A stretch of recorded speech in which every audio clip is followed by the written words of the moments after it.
Sobat Bongkar Abis, kita berjumpa kembali dalam dialog perbincangan Bongkar Abis. Kali ini kami berdua saja dengan Mas Eros Jarot.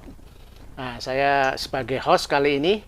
Mas Eros, udah seminggu nih situasi yang menggegerkan Indonesia, dan sekarang mulai surut demo-demo aksi unjuk rasa yang diwarnai aroma kekerasan, penjarahan, pembakaran.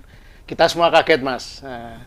Dan tentu saja yang lebih kaget saya rasa Presiden Prabowo, Mas. Baru 10 bulan. Nah, kenapa ya? Mungkin gimana menurut Mas Eros nih? Apa yang terjadi? Yang mananya? Kan Ya, banyak yang terjadi. terutama gini, Mas. Kalau saya tertarik, kenapa respon Presiden Prabowo itu seperti respon usual gitu loh. Artinya dia menyalahkan, menuduh teroris, makar, dan sebagainya. Tapi tidak melihat situasi bahwa itu akibat. Penyebabnya dong juga. Dan kan 10 bulan sudah seperti ini gitu. Jadi kepemimpinan Prabowo, karakteristik, dan sepertinya tidak menunjukkan Prabowo yang pernah komandan Kopassus, yang persepsinya ngeri gitu loh. Sebagai militer gitu. Ini sekarang seperti banyak dibincangkan orang seperti Hello Kitty itu. Meong jadi karakteristik Prabowo. Mungkin Mas Eros kan pribadi kenal kan dengan Presiden Prabowo. Ya, sebetulnya gini ya, apa sih? Memang banyak lah teman-teman dekatnya ya, aneh kok jadi begini ya, gitu ya. Nah, ada rumor, karena saya nggak berani mengatakan bahwa ini yang terjadi begitu ya. Mungkin Safri yang lebih tahu kan ya, sama Dasko ya. Dua orang itu kan yang lebih tahu. Tapi kalau kita dari jauh melihat dan perjalanan sejak dia letnan itu kan saya tahu semuanya ya. Sehingga menurut saya ini ada hal yang aneh. Ada sesuatu yang secara psikologis kayaknya ada hal yang tidak terlepas gitu ya. Contohnya gini, saya juga bingung ya. Kenapa sih, seperti contohnya, begitu tuntutan sangat tinggi loh ya, ganti Kapolri ya. Sekarang malah diduduksi ada yang justru melapor ke Kapolri, ganti Kapolda. Aneh ini kan ya. Kenapa Pak Prabowo nggak berani? Nah, ini kan ada pertanyaan mendasar ya. Kenapa Pak Prabowo tidak berani ganti Kapolri? Ini kan mengundang spekulasi, orang menganalisa macam-macam. Padahal saya pernah di satu lingkaran tertentu ya. Bagaimana kuatnya Pak Ali Murtopo ya? Untuk diganti selesai. Opsus. Bagaimana Pak Bede Murdani? Semua gegeran begitu udah diganti Pak Edi Sudrajat, selesai. Bahkan saya nganterin Pak Beni itu ke Jogja ya. Saya tulis di buku saya juga nanti ya. Waktu kalau dulu kita datang tuh, dari mulai Adi Sucipto sampai jalan tuh penuh. Ya. Menyambut. Begitu dia dicopot. Belum sampai seminggu loh ya, saya ke Jogja tuh, nggak ada tuh yang jemput. Jadi ini kan ada pembisik-pembisik dekatnya ya, yang nakut-nakutin. Awas Pak, ini Pak Sulis ini sangat kuat. Kalau diganti bahaya nanti kita, wah begitu ya.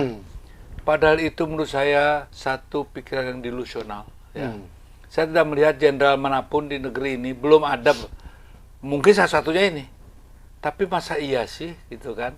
Karena karakteristik para pedagangnya, kayak tentaranya atau apapun namanya, siapapun namanya ya, belum ada kultur yang terbangun sehingga seseorang gitu ya bisa melakukan hal yang luar biasa setelah tidak dipecat, bisa melakukan comeback yang luar biasa, kecuali Jokowi. Ya. Kenapa?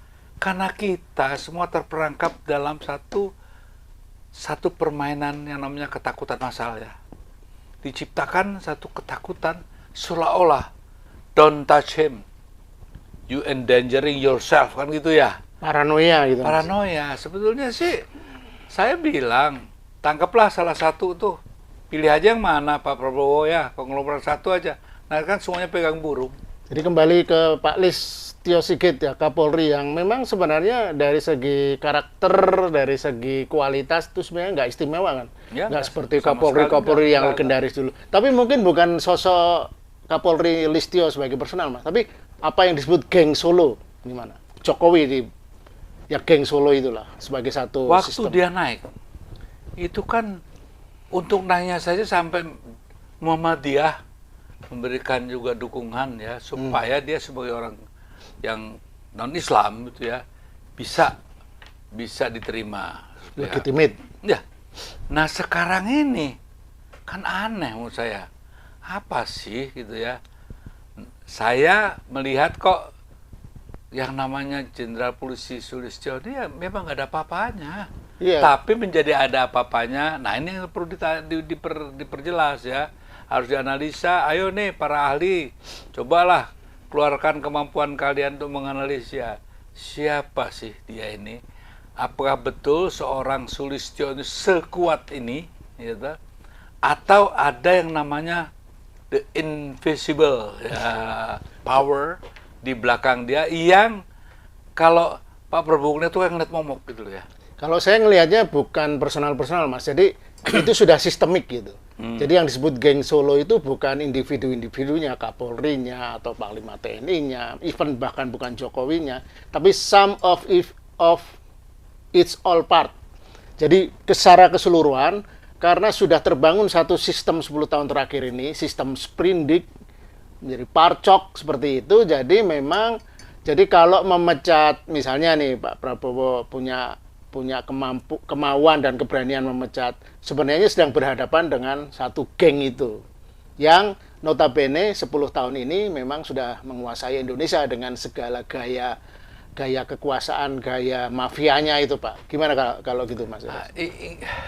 Kembali lagi itu hanya satu kayak momok di sawah itu ya. Kalau didandanin macam-macam, kalau burung datang aja udah pada takut. Kalau orang Jawa bilang memedi sawah gitu ya. Memedi sawah, ya. Ya nggak ada apa-apanya. Cuman dibuat sedemikian rupa, awas bahaya. Kalau yang macam-macam tangkap aja, selesai. Permasalahannya pernah kita dengar Pak Prabowo itu punya utang. Political IO-nya sangat tinggi sama Parcok gitu kan ya. Tapi satu, Pak, hati-hati. Saya kan pernah dekat sekali kan. Bahkan pernah lingkungan sangat istimewa ya. Ada Hasim, ada Yudi, ada Edi Budianto, kita berempat ya. Terlihat sekali bahwa sebetulnya tergantung nasihat ataupun masukan ke dia kok gitu ya. Menurut saya Prabowo itu orang yang tidak seperti yang dibayangkan tuh ya. Contohnya kan dia kalau bilang kan, ngeri. Saya kan kejar sampai Antartika, saya kan nih orangnya lembut juga gitu ya. Maksud saya dia bukan anak jalanan seperti saya dan teman-teman gitu ya. Anak menteng dia. Ya dia betul-betul anak gedongan lah gitu ya. Nah yang tukang berantem itu kan si Edi Budianto kawannya itu, geng saya juga di Cleopatra gitu ya. Jadi mengharapkan Prabowo seperti ucapannya, saya rasa kita sendiri yang nggak ngerti masalah jadinya nantinya, salah baca. Kita bantu aja lah meyakinkan Pak Prabowo ini. Jangan dengerin sama orang-orang yang menakut-nakuti. Contohnya, wah nanti minyak goreng hilang kalau saya ini. Nanti ini. Beras juga hilang nih, beras. Saya pernah dalam kedudukan soal itu Pak Prabowo bisa tajakan sama Laksamana Soekardi itu ya, sama Mbak Mega juga. Saya panggil itu kan ya toh. Saya kasih waktu sekian, kalau enggak saya tangkap loh. Udah selesai. Besok jalan lancar. Permasalahannya sekarang kalau kita takut-takutin itu ya. Masa tidak belajar sih teman-teman yang etnis ini kan sebetulnya sangat tidak mau berurusan dengan polisi atau dengan hukum gitu loh ya. Masa sekarang dibalik, ya toh, dibalik, jadi Pak Prabowo seperti terpenjara gitu kan, ini kan aneh, kasihan dong ya. Jangan gitulah, ini siapapun yang deketnya. Coba Dasko nih, kamu ya, coba betulan lah kerjanya ya. Juga Safri juga begitu ya. Coba kawal dong dia betul-betul. Dia jangan Dan cuma jangan lupakan jangan Teddy. begini dong, jangan begini seolah ada apa sih gitu kan ya. Ada apa sih kok jadi kayak takut sekali. Saya ingin melihat presiden saya yang saya hormati ya bisa menjalankan tugas sebagai presiden, bahwa risk taking itu ya, itu salah satu hal yang dimiliki oleh seorang pemimpin. Seorang leader. Kalau tidak ada mau jadi risk taker ya jangan jadi presiden dong ya. Iya, kalau saya melihat satu faktor ini yang masih mengganggu sepertinya ya, karena mungkin menyangkut inti karakteristik atau kepribadian Presiden Prabowo dalam hal pertemanan dia dengan Jokowi. Saya menyebutnya sebenarnya bukan pertemanan ya, frenemies, friend and enemy. Friend mungkin sebagai personal, enemies dalam hal politik. Karena mereka ini kan strange bedfellow, Mas. Tidur di ranjang politik yang sama, tapi kan bersaing sebenarnya. Karena Jokowi kan harus memastikan anaknya lancar nanti menggantikan Prabowo, baik cepat atau lambat, baik sebelum periodenya selesai atau tahun 2029. Nah, kalau Prabowo tetap tidak jelas relasinya sebagai frenemies dari Jokowi, saya kira akan mengganggu terus nih, Mas, mengganggu. Jadi karena katakanlah analisis baiknya Prabowo itu dengan segala keunikannya punya hati nurani, punya ingin balas budi, pertemanan itu dia loyal gitu-gitulah. Gimana itu, Mas? Enggak, dia emang orangnya gitu kok. Ya. Sebetulnya kan dia orang baik menurut saya. Ya. Dia pun anak nakal, kayak kita ini kan saya ada anak jalanan dari dulu tuh sama saya, Anto segala gitu. Ya, toh itu anak jalanan tuh ya. Ini anak baik-baik, Bos. Anaknya Om Cum tuh semua orang baik-baik, anak baik-baik, ya kan. Jadi kita yang harus bantu dia dong, ya. Ini contohnya nih, kalau dibilang bahwasanya kan kasihan setiap kali dia ngumbar, saya jenderal siapapun akan saya hadapi. Udah nggak usah banyak-banyak jenderal nih, Sulistyo aja nih selesaikan gimana sih gitu loh. Gitu loh Pak Prabowo, sebagai teman saya bicara loh ya. Udah nggak usah nantang siapa jenderal di belakang kamu. Ini loh jenderal di depanmu ini loh. Jangan omon-omon aja, Mas ya. Jangan, kasihan dong ya. Kewibawaan kan dia bisa surut nanti. Saya tidak mau punya seorang presiden ya yang diberi masukan yang tidak-tidak sehingga dia menjadi bahan cemooh dari rakyatnya. Ini kan bahaya. Kita memerlukan seorang pemimpin, seorang presiden yang bisa dipercaya oleh rakyat omongannya dan tindakannya. Tugas sebetulnya mereka yang dekat, saya aja bukan siapa-siapa ya, hanya karena teman. Saya bilang, catat tuh nama si Glenn Hotmat aja deh, saya telepon. Udah deh, kita ini nggak usah dibayar deh, gitu ya. Kita bantu, nggak usah pakai jabatan, gitu. Kita bantu deh apa yang kita bisa bantu. Jangan biarkan dong, ya. Seperti orang ketakutan. Contohnya nih, ada rumor, wah nunggu si Sulistyo ini sampai 60 jadi pensiun. Waduh. Containing the damage programnya ada nggak? Saya nggak lihat. This is danger. Dalam 2 tahun ada problem lagi, numpuk lagi. Lama-lama dia terlilit oleh tumpukan-tumpukan masalah. Saya tidak akan memisahkan persahabatan dia sama Jokowi. Itu pribadi. Saya bicara soal ngelola negara. Track record yang diberikan oleh Jokowi, ya, cobalah kita bicara itu pakai buku dong ya. Oke. Infrastruktur dia bangun iya, tapi kita lihat juga dong berapa yang harus kita bayar untuk itu, ya kan? Jadi kita berikan apresiasi, kita nggak usah lah. Tidak ada juga keinginan saya untuk memisahkan persahabatan dia sama Jokowi. Tapi saya juga ingatkan, di dalam politik persahabatan itu biasanya diikat oleh kepentingan. Betul. Ya. Jadi jangan naif juga dong. Dulu juga udah masa sih nggak inget sih Master Prabowo gitu ya. Anda dengan peristiwa apa itu Bogor, ayo Batu Tulis. Masih nggak itu? Saya Eros Jarot, saya masih Eros Jarot ya. Yang tahu persis masalah Batu Tulis. Anda waktu itu sangat percaya.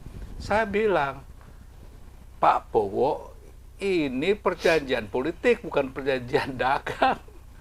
semua bisa berubah walaupun tertulisnya begitu. Nah, sama juga itu. Dengan yang sekarang ya? Iya. Kalau memang ada janji politik. Political IOU itu ya, satu yang sangat tidak boleh itu melupakan janji kepada rakyat. Nah itu sih, kalau itu saya nggak ikutan ya toh. Tapi Mas, to be fair ya, supaya kita adil tidak hanya berprasangka dengan karakteristik kualitas Presiden Prabowo. Sorry, jangan gitu loh. Nanti kualitasnya itu nggak begitu. Ya, makanya saya juga mau menunjukkan bahwa beberapa bulan terakhir ini kan ada satu gerakan-gerakan, entah itu di komando pemerintah Presiden Prabowo, atau misalnya kasus Nadiem Makarim, korupsi di Dekdikbud. Kemudian sebelumnya penangkapan OTT, notabene anak buahnya sendiri, si Noel gitu ya, di OTT.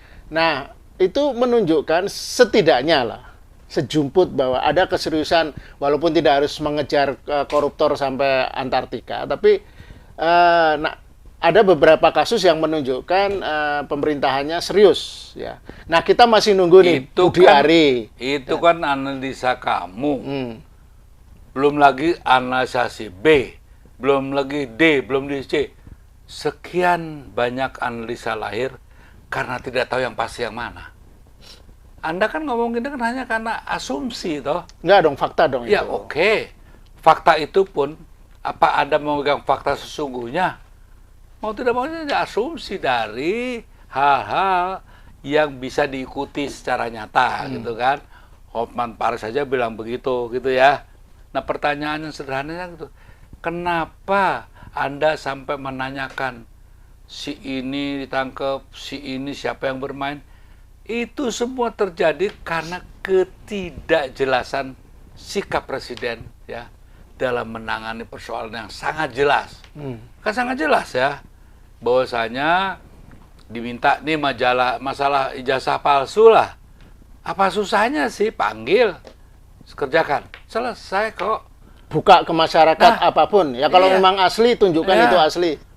Kenapa enggak? Satu.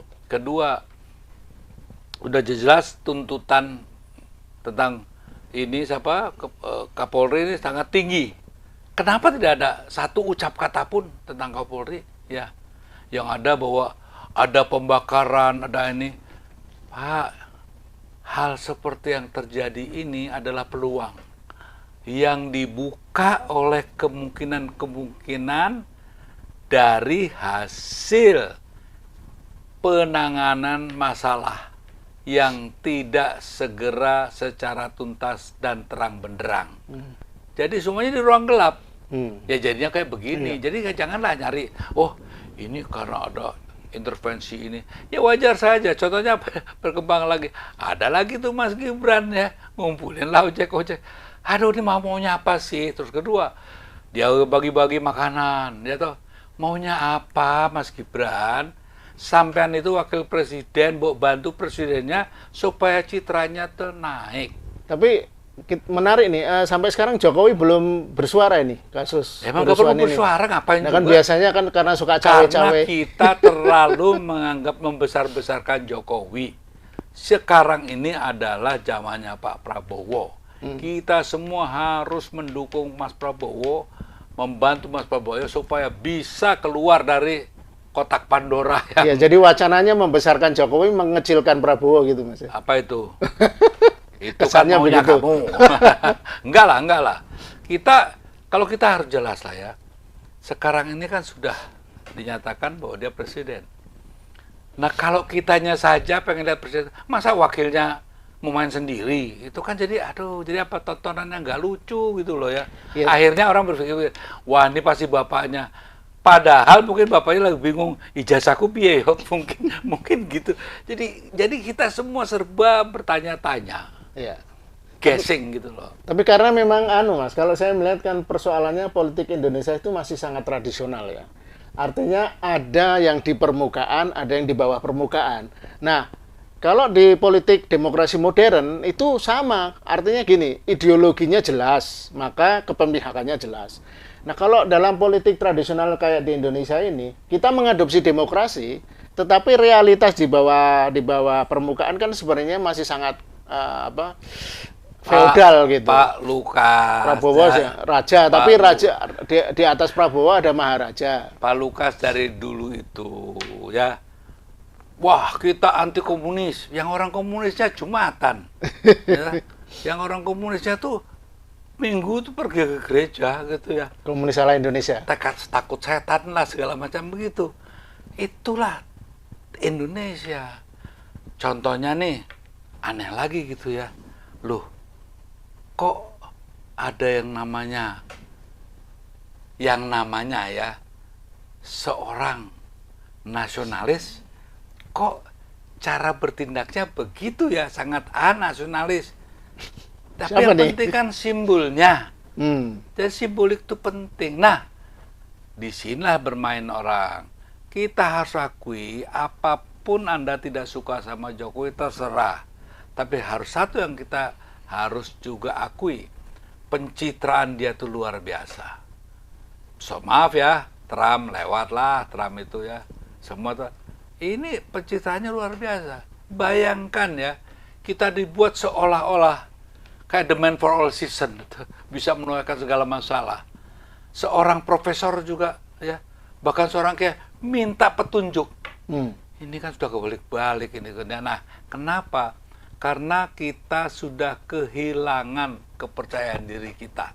Masing-masing sudah tidak percaya lagi bahwa dirinya adalah seorang ahli. Dari segi kemampuan pencitraan ini kayaknya Prabowo yang masih belum bisa mendekati. Nah, itulah Pak Jokowi ya diajarin toh, jangan sampean PDW gitu loh, ya toh.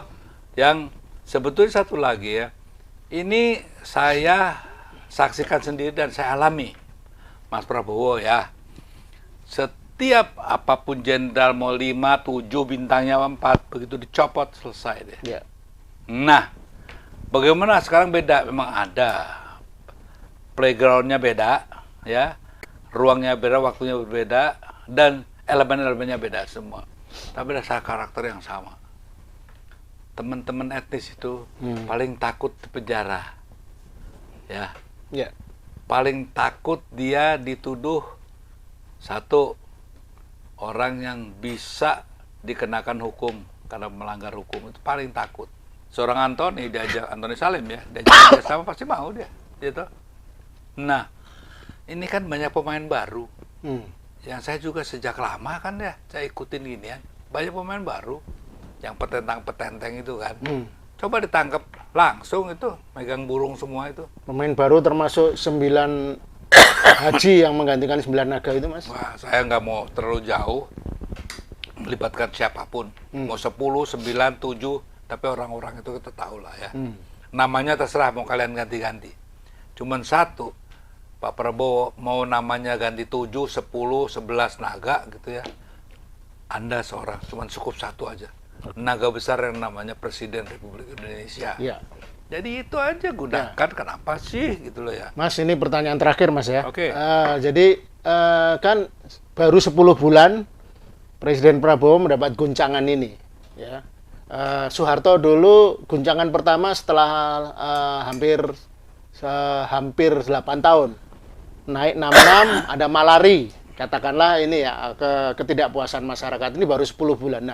Nah, kalau saya melihat ini juga sebenarnya baru pemanasan ini. Kalau situasinya tetap tidak berubah, pendekatan kekuasaannya, sistemnya, dan bagaimana elit politiknya seperti itu, apakah mungkin, Mas, akan bisa terjadi hal yang lebih serius dari sekedar? Iya gini lah, kalau saya pakai cara yang biasa-biasa lah bicaranya ya. Burung di tangan jangan dilepasin. Yang masih di awang-awang kenapa dihitung dan seolah sudah ada tangan. Yang ada tangan tuh rakyat Indonesia yang mendukung Anda, Pak Presiden. Gitu. Mereka-mereka itu yang spekulan-spekulan itu belum tentu sesetia rakyat Indonesia loh ya. Jadi menurut saya ini prediksi Anda gitu ya, bisa terjadi. Makanya saya nggak mau ngeliat teman saya ini nantinya, kalau bahasa Jawanya Pak Presiden lebih tahu nih, caught by surprise ya. I don't want you to be caught by surprise ya. Karena apa? Hanya sederhana, salah ngitung, salah nyangka, salah kira, salah gaul lah ini khawatir. Salah melihat situasi. Jadi semuanya serba salah nantinya. Anda nih orang baik, coba pakai keker lagi. Keker lah orang-orang yang dekat Anda nih. Kalau pakai mikroskop yang besar tuh ya, mungkin dia lebih kecil ya dari mikrob itu ya. Jangan melihat virus di seberang sungai, tapi gajah di depan mata ya. Itu aja lah maksud saya. Nah, kembali lagi, kita sangat berharap tuh. Jadi Pak Prabowo tidak usahlah menantang siapa jenderal di belakang kalian. Tidak ada ping-pingan. Sudahlah, selesaikan jenderal yang satu ini dulu lah. Iya. Baru kepercayaan rakyat insya Allah akan terbangun kembali. Itu aja harapan kita. Kita doakan aja. Iya. Mudah-mudahan Mas Prabowo back to the fit. Iya. Be a president. Dulu di kalangan akademis dan intelektual juga gitu, Mas. Pendekatan Prabowo itu kan akan mirip bapaknya lah, social welfare, sosialis, dan itu ditunjukkan dengan program-program yang cukup populis, sosialis, makan bergizi gratis, koperasi merah putih dan antara dan sebagainya. Tapi kok terseok-seok nih jalannya. Ini salah setup, salah sistem atau salah orang? Gimana yang terakhir, Mas? Jangan simbolik lah.